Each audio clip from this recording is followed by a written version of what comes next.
Bonjour à toutes et à tous, c'est Manuel Croya. Vous êtes de plus en plus nombreux à me demander des conseils sur le montage vidéo. Alors, je vais sortir un petit peu de ma zone de confort pour commencer aujourd'hui à vous parler technique de montage vidéo. Et le thème de la vidéo d'aujourd'hui, c'est comment faire un détourage simple et rapide d'un sujet en utilisant un fond vert. Je vais vous montrer qu'il est extrêmement facile de le faire avec le logiciel Wondershare Filmora.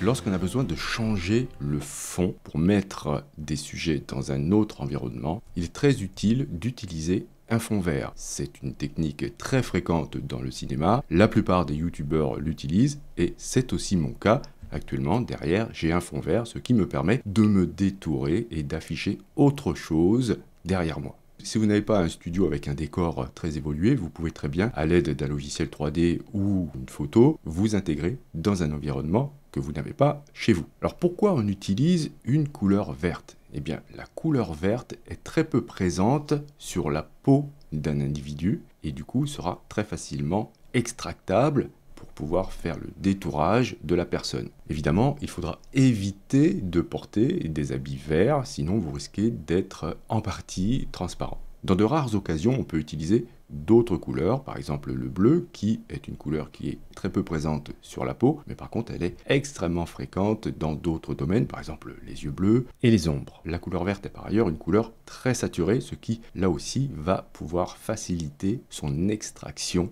afin de pouvoir faire un détourage propre. Je vais vous montrer un moyen simple d'avoir un fond vert. Il suffit de tendre un tissu. Voilà, c'est ce que j'ai fait là, sur ce mur.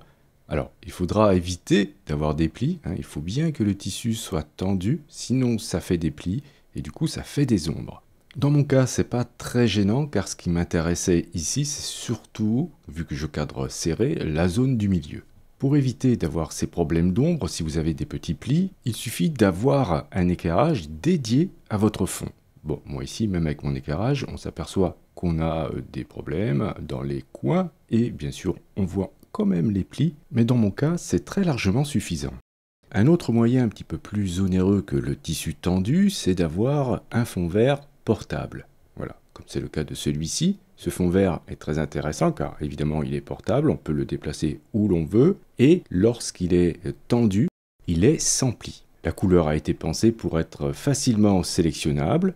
Vous voyez, c'est un peu différent de la couleur que j'ai avec le tissu derrière et je n'ai absolument aucun pli. Il va falloir veiller aussi à une chose très importante, ne pas être trop près du fond, sinon vous allez générer des ombres et du coup ça sera très difficile d'obtenir une couleur verte uniforme, donc le détourage sera beaucoup plus compliqué. Là je me filme avec mon téléphone portable, donc c'est pas du tout ce que j'utilise habituellement, mais voilà, si je cadre à peu près de la même manière qu'avec ma caméra, vous voyez que le fond vert est assez uniforme. Je vais vous montrer maintenant dans Filmora comme c'est vraiment très simple d'utiliser un fond vert afin de faire un bon détourage. Je vais cliquer sur Nouveau projet. Je vais ensuite aller importer ma vidéo contenant le fond vert, par exemple celle-ci. Mais notez tout de suite que le fond vert ici n'est pas uniforme. Comme je vous ai expliqué tout à l'heure, c'est important d'avoir une uniformité dans les couleurs vertes de votre fond, ce qui n'est pas vraiment le cas ici, car je n'ai pas la place pour placer une lumière qui serait plus au centre que latéralement comme c'est le cas ici. Mais c'est pas grave, vous allez voir que malgré tout, avec Filmora, on va très facilement pouvoir supprimer ce fond vert. Donc je clique sur ouvrir, donc là j'ai une petite alerte pour m'indiquer que je peux créer un fichier proxy, donc c'est pas le but de la vidéo ici, je vais cliquer sur non, et je vais glisser ma vidéo à ce niveau-là dans l'éditeur de timeline. Alors je vais la mettre ici, ce qui me permettra d'avoir de la place en dessous pour aller mettre un autre fond. Où est-ce que l'on trouve la commande qui nous permet de supprimer le fond vert? Eh bien, vous pouvez aller ici, et là, vous avez fond vert. Donc, c'est une opération qu'on fait tellement régulièrement, tellement souvent, que l'on dispose même d'un raccourci qui est indiqué là. Alors, je vais cliquer, et voilà, c'est terminé, le fond vert a été supprimé. Notez ce que je vous disais tout à l'heure, vous voyez cette petite zone ici qui est un peu plus claire. C'est une zone qui n'est pas totalement transparente. Il y a encore un petit peu d'opacité ici, c'est dû à la zone plus sombre de mon verre. C'est pas très grave car dans la colonne de droite ici, j'ai des options très intéressantes pour peaufiner un petit peu le résultat. Je peux faire un décalage, je vais pouvoir jouer avec la tolérance, regardez ce qui va se passer, voilà. Je vais pouvoir, alors je vais cliquer ici pour revenir en arrière, Je vais pouvoir épaissir les contours. Voilà, au contraire, je les réduis. Là, je les épaissis. Voilà, on comprend très bien ce qui se passe. Je vais pouvoir aussi les lisser si besoin.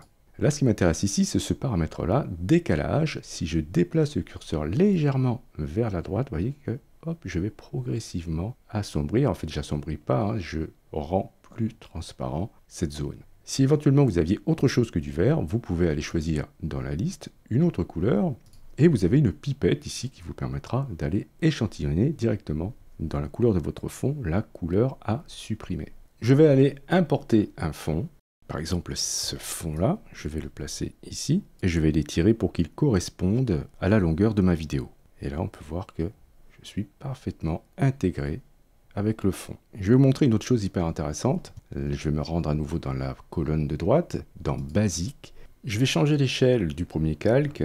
À ce niveau-là, je vais cliquer sur Basique. Je change ici l'échelle, je veille bien à ce que X et Y soient chaînés pour faire une transformation homothétique. Et notez qu'ici, j'ai des zones noires. C'est juste que ma caméra passe par plusieurs logiciels pour arriver dans OBS et j'ai une incohérence avec le format de ma vidéo. Je vais devoir masquer ces bords noirs et pour cela, c'est extrêmement simple. Vous avez ici, dans l'onglet vidéo, vous avez masque. Et là, vous avez plusieurs types de masques. Vous pouvez utiliser le plus simple qui est ici, l'outil rectangle, ou bien vous pourriez utiliser la plume pour dessiner carrément votre masque, si vous souhaitez être précis. Donc là, ici, franchement, je pense qu'un rectangle fera l'affaire. Donc je clique sur rectangle, et vous voyez, hop, ça m'a masqué en fait. Le masque vous permet de pouvoir afficher un élément graphique ou une vidéo uniquement dans un espace qui est limité au masque. Donc je vais cliquer sur le masque pour pouvoir ensuite l'agrandir. Alors j'ai des poignées de transformation, c'est très simple.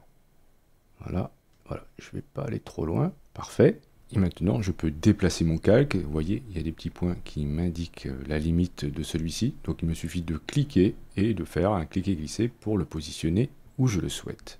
Donc pour résumer, c'est extrêmement simple de supprimer un fond vert dans Filmora. Il suffit d'un simple clic et éventuellement de faire quelques petites corrections. Alors j'aimerais bien connaître votre avis sur ce type de fonctionnalité. N'hésitez pas à partager votre avis dans les commentaires.